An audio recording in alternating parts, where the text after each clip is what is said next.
Me ardhjen e ditëve të ftohta dhe ndryshimeve të shpeshta të temperaturës, gjithnjë e më shumë fëmijët po përballen me viroza të ndryshme sezonale. Kollitjet, temperaturat dhe lodhja janë bërë tashmë pjesë e përditshmërisë së shumë familjeve. Për të kuptuar më mirë se cilat janë shkaqet, simptomat dhe mënyrat më të mira për të mbrojtur, biseduam me pediatren Vlora Duraku Kurti, e cila na ndihmoi të kuptojmë më qartë se si mund të kujdesemi për shëndetin e më të vegjëlve në këtë periudhë. Gjatë intervistës, pediatria ndalet tek virozat më të zakonshme që qarkullojnë në këtë sezon, mënyrat e dallimit të tyre nga gripi apo infeksionet bakteriale, si dhe rëndësinë e moskeqpërdorimit të antibiotikëve. Ajo thekson se parandalimi fillon nga kujdesi i përditshëm, ushqimi i shëndetshëm, ajrosja e ambienteve, veshja e përshtatshme dhe pushimi i mjaftueshëm. Në pjesën e dytë të bisedës trajtohen edhe çështje më të përgjithshme që lidhen me mirëqenien e fëmijëve, ndikimi i gjumit, aktiviteti fizik dhe ambienti shtëpiak në forcimin e imunitetit, por edhe bashkëpunimi i vazhdueshëm mes prindërve dhe mjekëve pediatër. Në këtë periudhë të vitit, që është vjeshta pra dhe përkon me fillimin e vitit shkollor, pra nga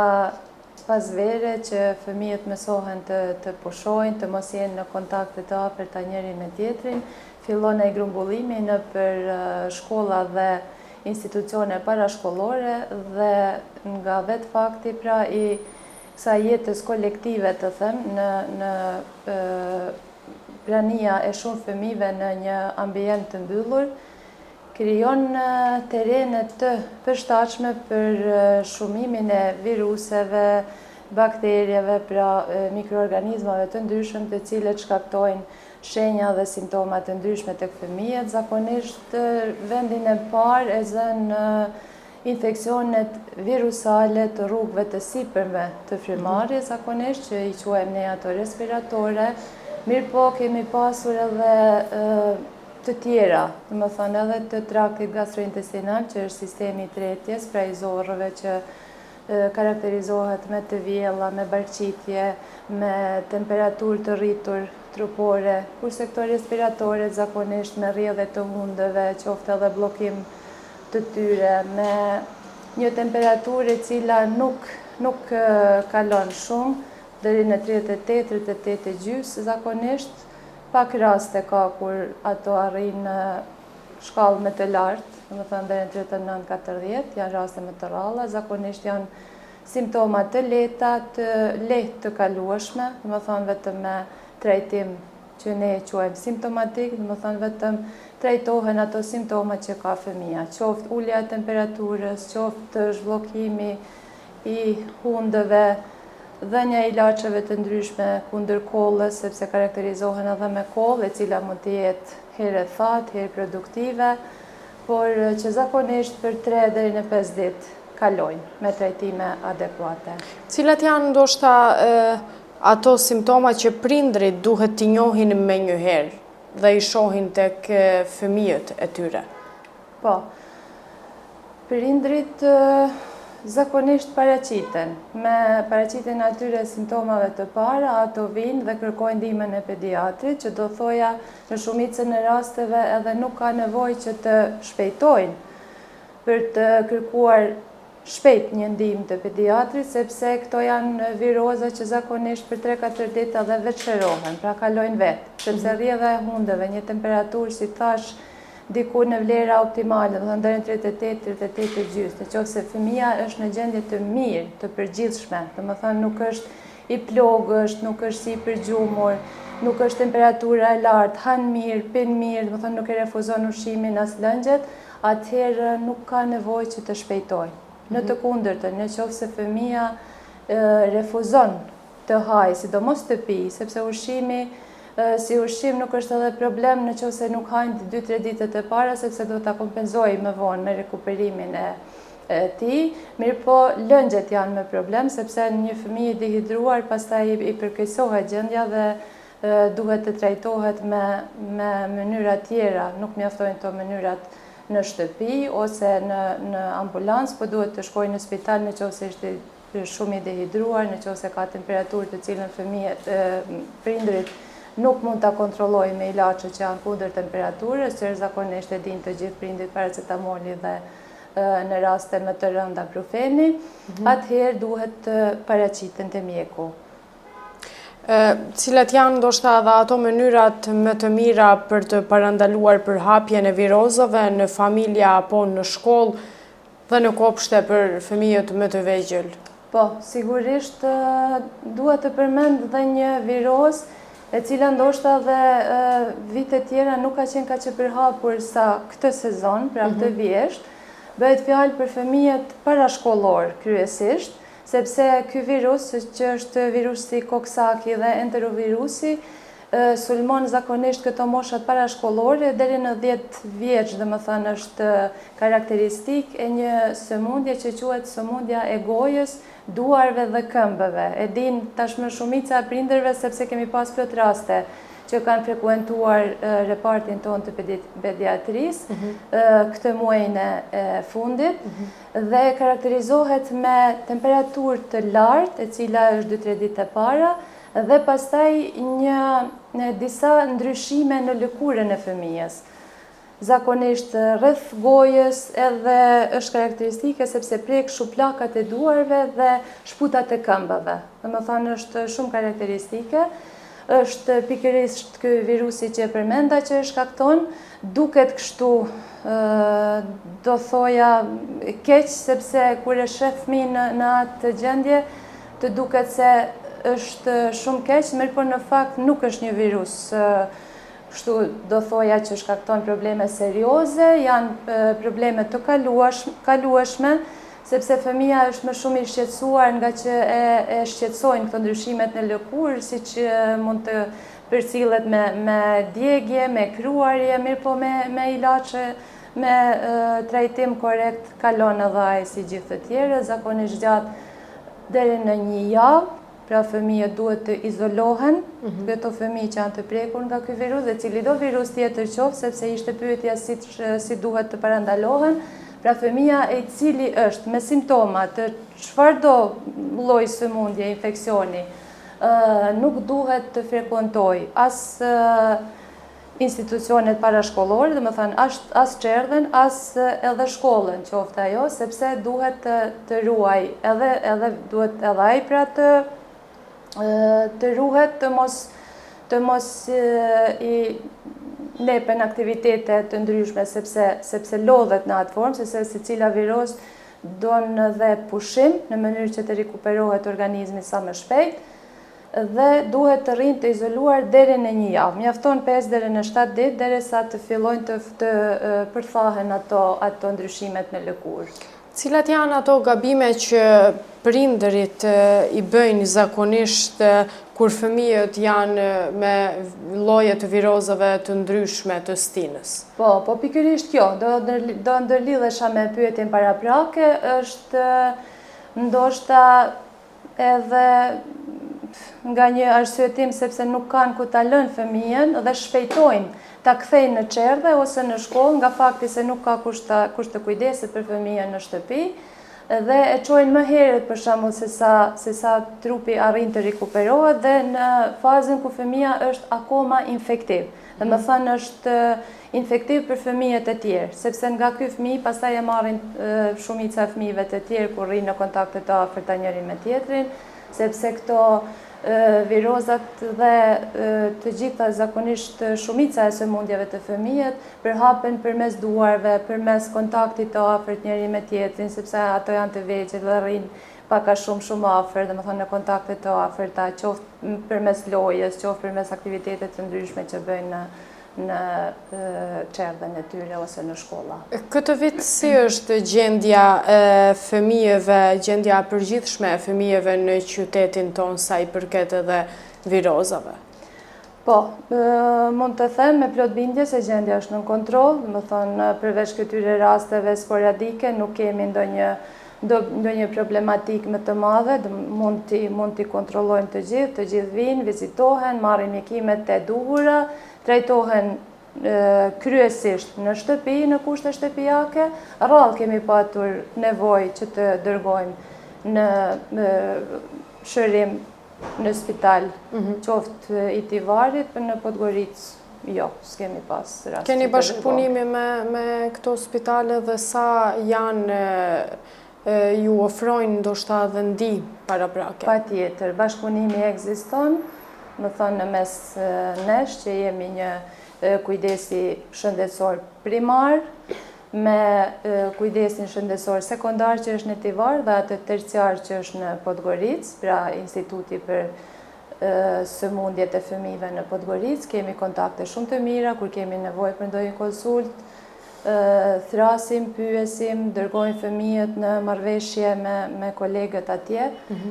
Kjo, sa i përket saj, është çdo gjë në rregull. Po sa e rëndësishme është ndoshta edhe ushqyerja e shëndetshme në forcimin e imunitetit të fëmijëve? Po, një ndër faktorët kryesor është ushqyerja e shëndetshme,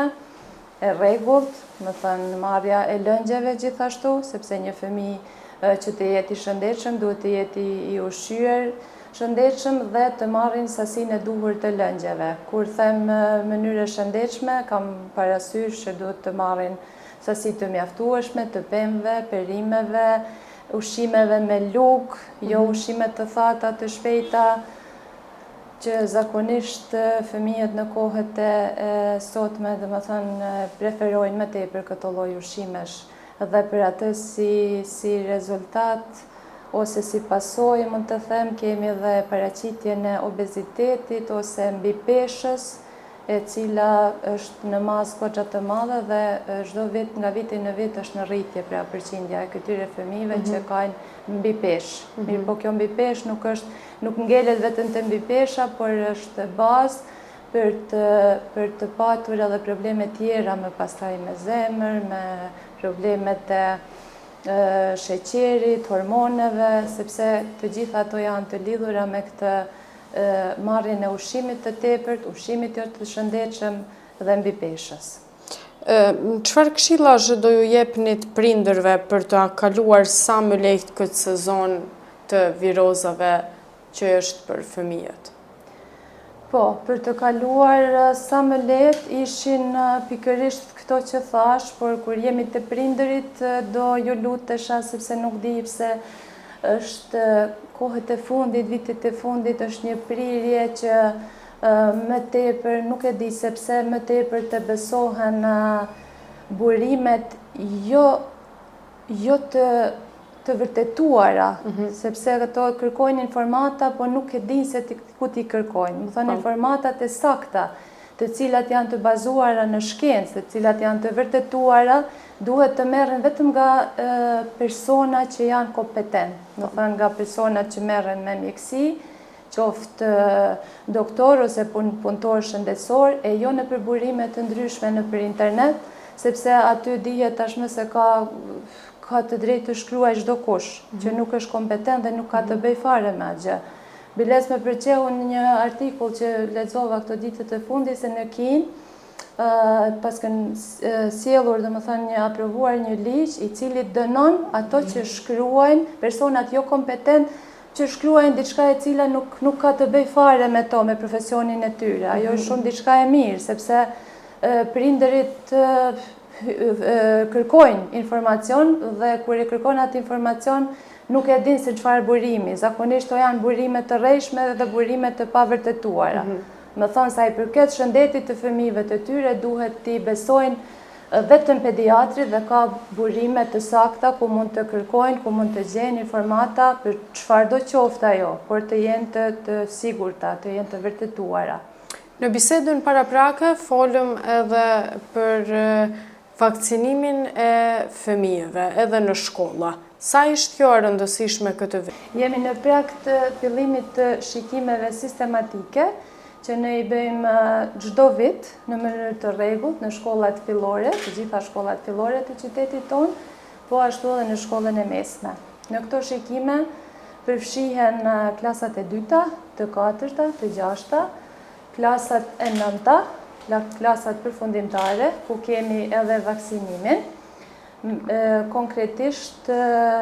kundër difterisë dhe tetanusit edhe paralizës së fëmijëve. Pra është vakcina Dultavax ashtu quajtur. Do ta cek sepse prindrit janë të interesuar që ta dinë sigurisht.